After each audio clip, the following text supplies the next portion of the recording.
चारधाम यात्रा पर तीर्थ यात्रियों की मौत का आंकड़ा बढ़ रहा है। विपक्ष सरकार की तैयारियों पर सवाल उठा रहा है, मगर दुबई यात्रा से लौटकर आए मंत्री सतपाल महाराज अभी भी ये मानने को तैयार नहीं है।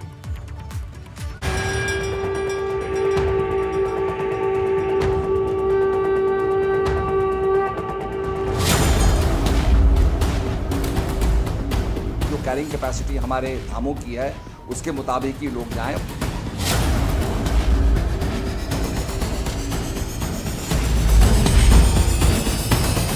भ्रम की स्थिति बनी हुई है, इसी वजह से जो है यात्रा व्यवस्थित नहीं हो पा रही।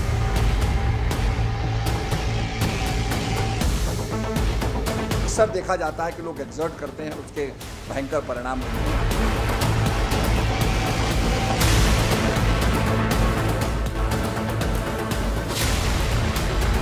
अब हमने पंजीकरण ये कर दिया कि एक दिन में कितने यात्रियों को भेजना है। 3 मई से शुरू हुई उत्तराखंड की चारधाम यात्रा पर सरकार की तैयारियां शुरुआत से ही कटघरे में हैं। यात्रा को शुरू हुए 2 हफ्ते का समय बीत चुका है और यात्रा पर आने वाले श्रद्धालुओं की मौत का आंकड़ा 40 तक पहुंच चुका है। यात्रा पर इस बार श्रद्धालुओं की काफी भीड़ उमड़ रही है। इसके लिए भी सरकार ही जिम्मेदार है, क्योंकि सरकार ने इस बार चारधाम यात्रा को लेकर जिस तरह से पूरे देश में ढिंडोरा पीटा है, तीर्थ यात्री उसके बाद ही देवभूमि का रुख कर रहे हैं। मगर पर्यटन मंत्री सतपाल महाराज अब दुहाई दे रहे हैं। अक्सर देखा जाता है कि लोग एक्सर्ट करते हैं, उसके भयंकर परिणाम होते हैं। डॉक्टरों की सुविधा वहाँ है और मैंने धन सिंह जी से कल बातचीत की, उनसे मैंने आग्रह किया कि अगर काफ़ी लोग बीमार हैं तो उनको आप रेस्ट करवाइए ताकि वो क्लेमेटाइज हो जाएं और तभी उनको जाने दिया जाए। तो हम पूरा प्रबंध कर रहे हैं, पर आपको पता है कि इतनी संख्या में यात्री आ रहे हैं, उनसे आग्रह भी कर रहे हैं कि थोड़ा धैर्य रखिए। सब यात्री पहुंच नहीं पाएंगे। हवाई जहाज की कैपेसिटी अगर 300 की होती है तो उसमें 400 आदमी आप नहीं बैठा सकते हैं।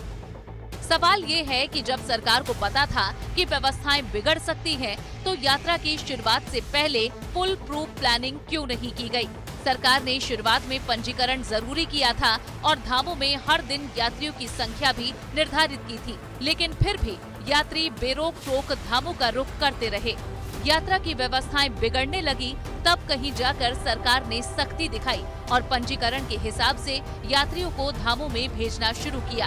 अभी तो देश के यात्री ही पूरी तरह से दर्शन नहीं कर पाए और मंत्री सतपाल महाराज तो दुबई दौरे के दौरान विदेशी श्रद्धालुओं तक को न्योता देकर चले आए। जरा सोचिए, अगर विदेशी श्रद्धालु इस स्थिति में उत्तराखंड आएंगे तो देवभूमि की क्या छवि बनेगी? यही वजह है कि विपक्ष यात्रा को लेकर सरकार की तैयारियों पर सवाल उठा रहा है। सरकार को यात्रा प्रारंभ करने से पहले रोड मैप तैयार कर लेना चाहिए था।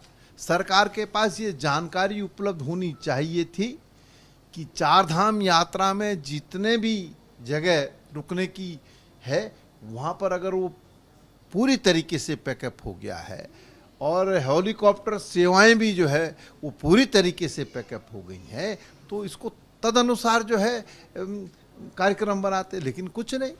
अभी तो मॉनसून का सीजन आया भी नहीं। बारिश के मौसम में यात्रा सबसे ज्यादा प्रभावित होती है। सोचिए, जब व्यवस्थाएं अभी से ऐसी हैं, तो बरसात के मौसम में क्या होगा?